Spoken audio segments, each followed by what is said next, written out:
Bismillahirrohmanirrohim. Studi info kali ini berjudul Salat sebagai amal pertama yang dihisab. Kritik matan hadis dalam perspektif Al-Quran. Tidak sedikit ya ulama, para dai yang mengutip hadis ini dan menjelaskan ya bahwa hanya salatlah itu yang sangat utama dan sangat penting gitu ya. Karena itu adalah yang pertama kali dihisab ya, atau diperiksa pada hari kiamat. Nah, ini konotasinya menjadikan misleading gitu, seolah-olah hanya sholatlah yang menentukan ya baik buruknya seseorang pada saat dihisab gitu, yang bila tidak hati-hati bisa disalahpahami bahwa ibadah lain ya, termasuk ibadah muamalah ya, itu menjadi kurang penting ya. Nah, ini bacaan tekstual literalis ini perlu dikritisi apakah demikian ya maksud dari hadis ini gitu.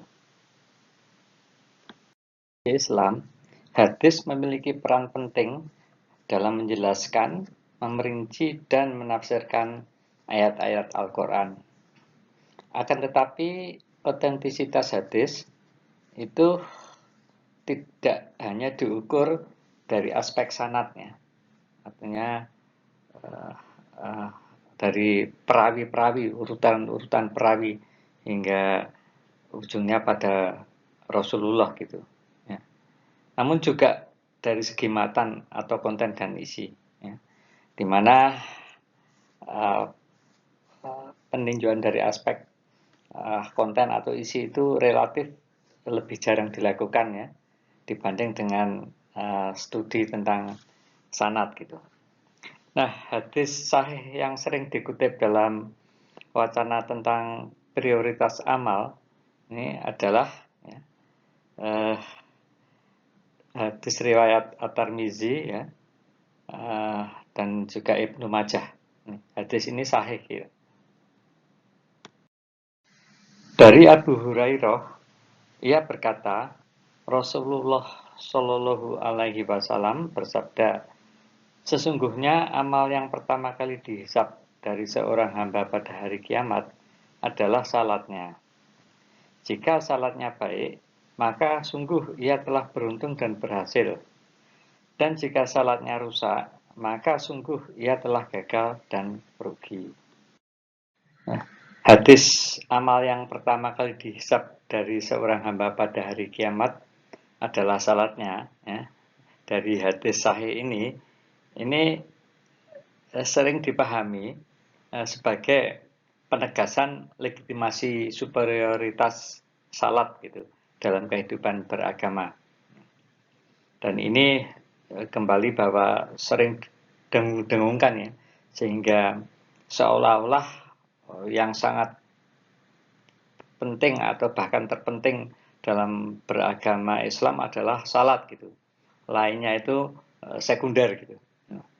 Namun ketika hadis ini coba ditelaah ya dan diuji dari perspektif Al-Quran, ini menimbulkan semacam ketegangan. Ya. Al-Quran menekankan tauhid, iman, ya, amanah dan amal sosial sebagai fondasi hisab yang sifatnya fundamental gitu. Oleh karena itu, ya tayangan ini ya berupaya untuk menelaah ya, isi atau konten ya atau matan hadis tersebut ya melalui pendekatan analisis komparatif terhadap ayat-ayat Al-Quran. Tujuannya bukan untuk mengingkari hadis ini ya, karena ini hadis sahih ya, tetapi berupaya untuk memperluas, memperdalam makna ya dari hadis tersebut sehingga menuju ke pemahaman yang lebih baik ya dibanding dengan pemahaman yang sekarang ini banyak disampaikan oleh para dai atau para ustadz. Kajian ini menggunakan pendekatan analisis matan ya, hadis. dirasat al-matan ya, dengan membandingkan teks hadis ya, bersamaan dengan ayat-ayat Al-Qur'an ya. Nah, tahapan yang ditempuh melalui pertama identifikasi teks hadis ya, dari kitab-kitab hadis utama ya. Kemudian dilanjutkan dengan pengumpulan ayat Al-Qur'an yang terkait dengan konsep hisab. Selanjutnya atau yang ketiga adalah analisis komparatif antara hadis dan ayat-ayat terkait ya. Dan akhirnya dilakukan penyusunan kritik matan ya, berdasarkan prinsip kesesuaian dengan Al-Quran. Jika dianalisis ya, dalam aspek konteks hadis tentang hisab salat ya, hadis amal yang pertama kali dihisab pada seorang hamba di hari kiamat adalah salatnya. Itu secara normatif menegaskan adanya peran sentral salat ya, sebagai fondasi ibadah seorang muslimin itu. Salat tidak hanya diposisikan sebagai ibadah ritual semata, melainkan juga sebagai tolok ukur awal keberhasilan seorang hamba di hadapan Allah. Artinya keberhasilan dari segala tindakan gitu, segala perbuatan ya, di hadapan Allah Subhanahu wa taala. Dengan demikian, salat memperoleh posisi epistemologis sebagai indikator iman ya, secara praktis gitu ya, yang menghubungkan antara dimensi kepercayaan dan aktualisasi dalam perbuatan atau kehidupan sehari-hari seorang muslim.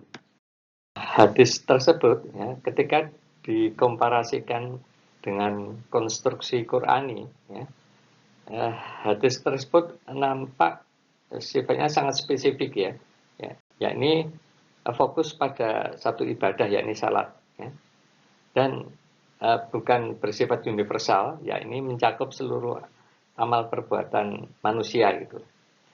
Oleh karena itu, kajian kritis berbasis ayat Al-Quran rasanya diperlukan untuk menempatkan hadis ini secara proporsional gitu, ya.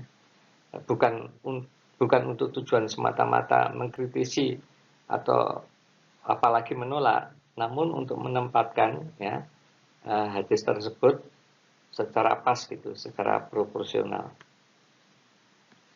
Dan ketika dilihat dari perspektif Qur'ani tentang amal pertama yang dihisab ya, Al-Quran menegaskan bahwa dasar utama hisab adalah tauhid ya, yaitu mengesahkan Allah Subhanahu wa taala.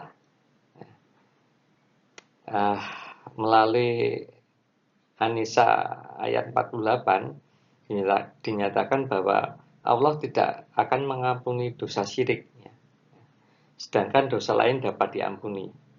Hal ini memberi kesan bahwa perkara paling mendasar ya, dalam penghisapan adalah status kemurnian iman seseorang muslim gitu ya, alih-alih amal ritual tertentu.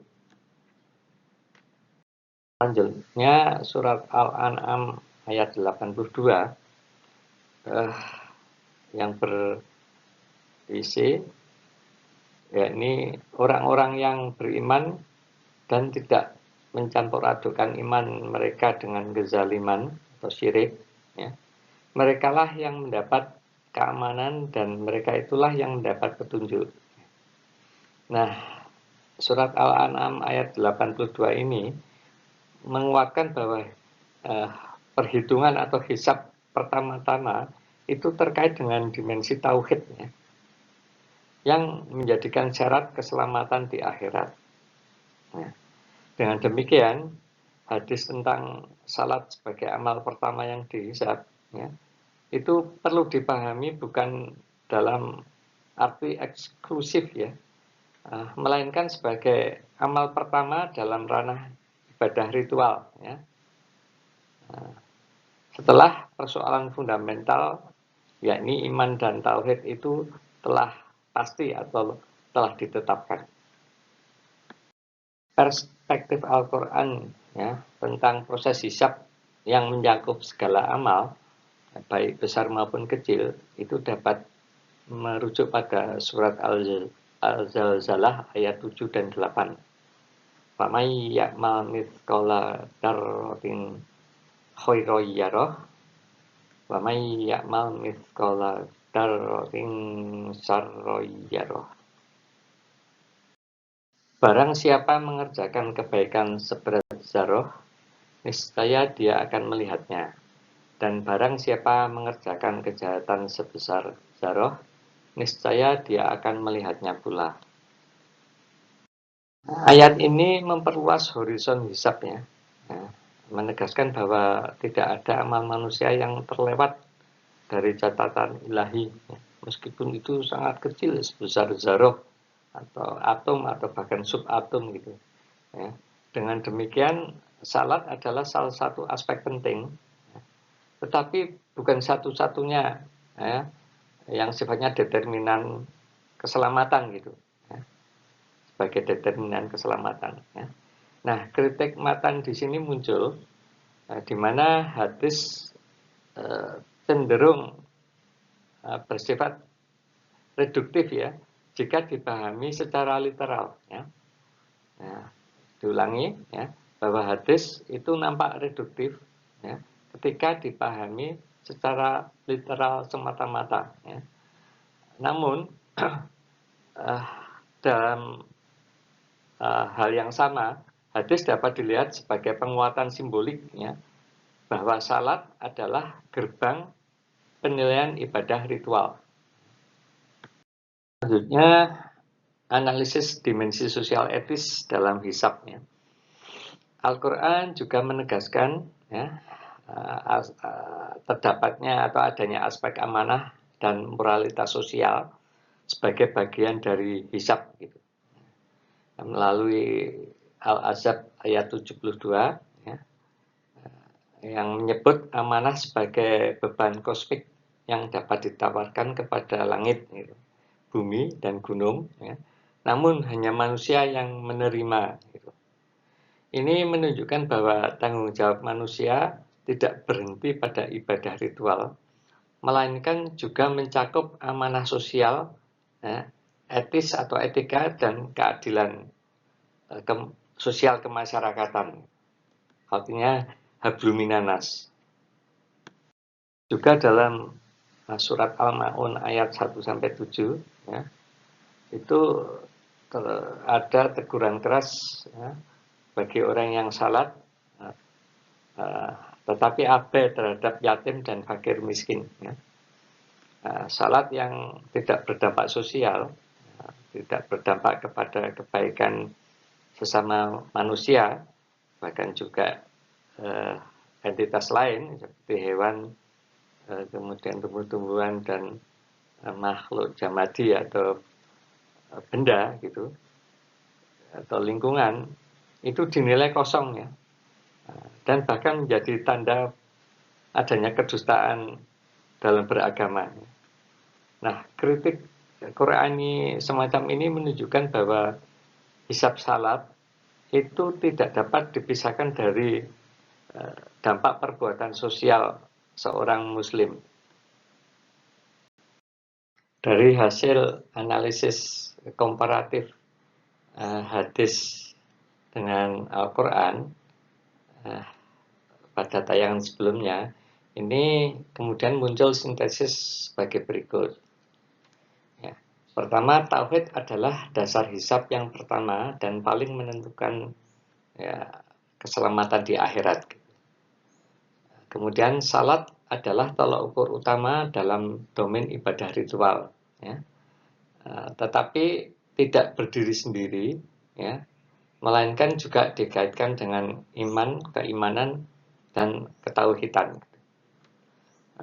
Berikutnya adalah amal sosial, ya, seperti melakukan infak, ya, kemudian menjalankan amanah dari pekerjaan, serta kepedulian terhadap sesama menjadi aspek integral dari hisab ya, yang tidak boleh diabaikan.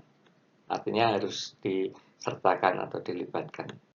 Itu ya. hadis tentang amal yang pertama kali dihisab pada seorang hamba di hari kiamat adalah salatnya, itu dapat dikaji atau dipahami sebagai bentuk taksis, ya, yakni penekanan khusus ya terhadap sholat gitu, ya, bukan sebagai pembatas hisab, ya, hanya pada perbuatan salat itu sendiri. Ya. Dan dengan demikian kritik matan berbasis Qur'ani ini bukan untuk menolak hadis ya, ini penting sekali ya. Ini tidak dimaksudkan untuk menolak hadis, melainkan untuk katakanlah menyempurnakan pemahaman bahwa salat adalah gerbang ibadah ritual dalam hisab. Ya. Sementara tauhid dan amal sosial tetap menjadi fondasi ya, dan penyempurnaan atau melengkapi ya, menyempurnakan dari perbuatan salat. Demikian kurang lebih. Guna memperjelas dari penjelasan pada tayangan sebelumnya, berikut adalah tabel komparasi ya, antara hadis ya, yakni tentang amal pertama kali yang dihisab pada seorang hamba di hari kiamat adalah salatnya dengan ayat Al-Quran. Sekali lagi bahwa ini tidak dalam konteks membandingkan secara berhadapan-hadapan ya, tapi adalah dalam konteks saling sinkronisasi, saling melengkapi ya, kurang lebih seperti itu. Nah, dari aspek amal pertama yang dihisab ya menurut hadis ya adalah salat ya. Nah, kita lihat perspektif Al-Quran melalui An-Nisa ayat 48 dan Al-An'am ayat 82. Fondasi hisab dalam perspektif Al-Quran adalah tauhid atau ketauhidan gitu, yaitu mengesahkan Allah Subhanahu wa Ta'ala sebagai satu-satunya Tuhan. Nah, kemudian dari aspek cakupan hisab, nah, hadis itu berfokus pada salat semata-mata gitu. Ya. Nah, sementara perspektif Al-Quran melalui Az-Zalzalah ayat 8 itu cakupan hisab itu untuk semua amal gitu. Ya. Nah, dalam konteks ini hadis berpotensi untuk bisa dipahami secara menyempit atau reduktif ya, ketika itu dibaca secara tekstual. Ya. Nah, ketika dibaca secara lebih meluas, maka akan dihasilkan pandangan yang lebih lebar atau lebih luas atau lebih tepat. Nah, kemudian aspek fungsi salat ya. Menurut hadis itu penentu nasib akhirat gitu. Nah, dari perspektif Quran yakni surat Al-Mu'minun ya, ayat 1 dan 2, kemudian juga Al-Baqarah ayat 2 dan 3. Itu analisisnya adalah bahwa salat itu penting ya, sangat penting, tetapi harus terintegrasi dengan keimanan dan amal salah gitu, amalan-amalan lain gitu. Artinya tidak berdiri sendiri. Ya. Berikutnya ketika dilihat dari aspek sosial dan amanah ya, itu memang dalam hadis ini tidak disebut karena berfokus pada salat gitu ya. Sementara dalam Al-Asad ayat 72 dan Al-Ma'un ayat 1-7 dinyatakan bahwa salat tanpa amanah dan kepedulian sosial itu tidak bermakna penuh gitu. Hadis yang menyatakan amal pertama kali yang dihisab pada seorang hamba di hari kiamat adalah salatnya, itu menegaskan ya, pentingnya salat sebagai indikator kualitas ibadah ritual seorang muslim gitu. Namun ketika coba dilihat dalam perspektif yang lebih luas, ya, terkait dengan ayat-ayat Al-Quran, ini muncul beberapa penyesuaian penting gitu. Ya. Yang pertama, tauhid sebagai fondasi hisab. Ya. Melalui An-Nisa ayat 48 dan Al-An'am 82, itu ditekankan bahwa persoalan paling awal dari hisab adalah kemurnian iman, ya, dan terhindarnya manusia dari perbuatan syirik. Dengan demikian, tauhid itu menepati posisi paling fundamental, ya, sebelum sholat.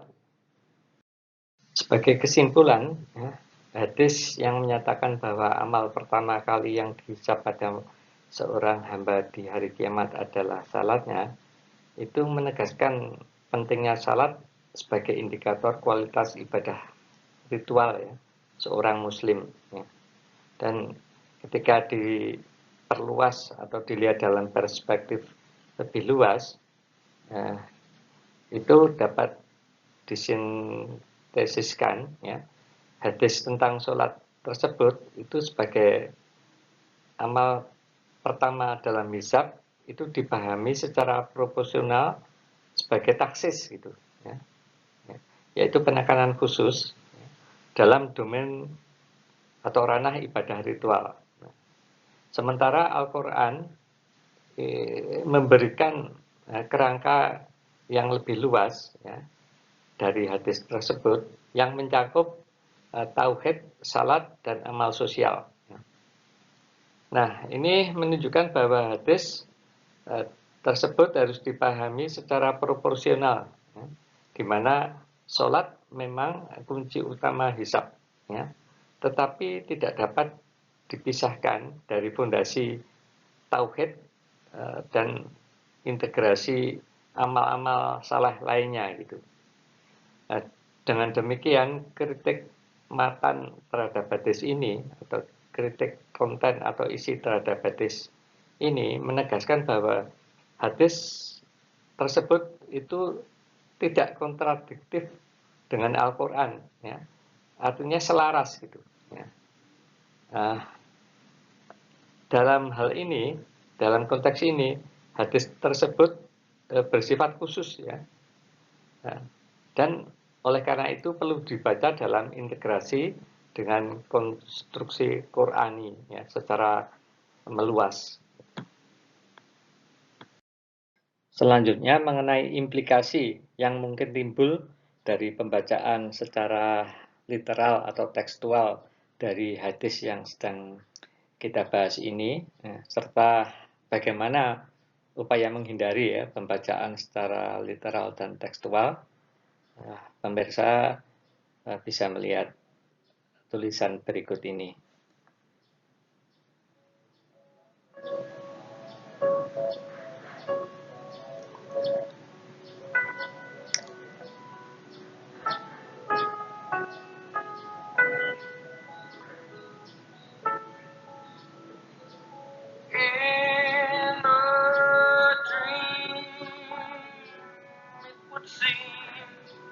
I went to those who closed the open door and turning the key, I sat and spoke to those inside of me. They answered my questions with questions, and they pointed me into the night where the room of the storm made his dancer. Sekali lagi, bahasan pada tayangan ini tidak untuk atau dalam rangka menolak atau ingkar terhadap hadis, ya. Hadis yang kita bahas ini sudah terbukti sahih, ya, dari tinjauan sanad gitu. Nah, yang kita lakukan adalah untuk menelaah isi atau konten hadis tersebut, ya, secara lebih mendalam dan lebih meluas ya, sehingga diharapkan diperoleh makna yang lebih baik daripada yang telah atau sering dijelaskan oleh para dai dari hadis ini. Wallahu a'lam bishawab. Mohon maaf atas segala kekurangan. Terima kasih.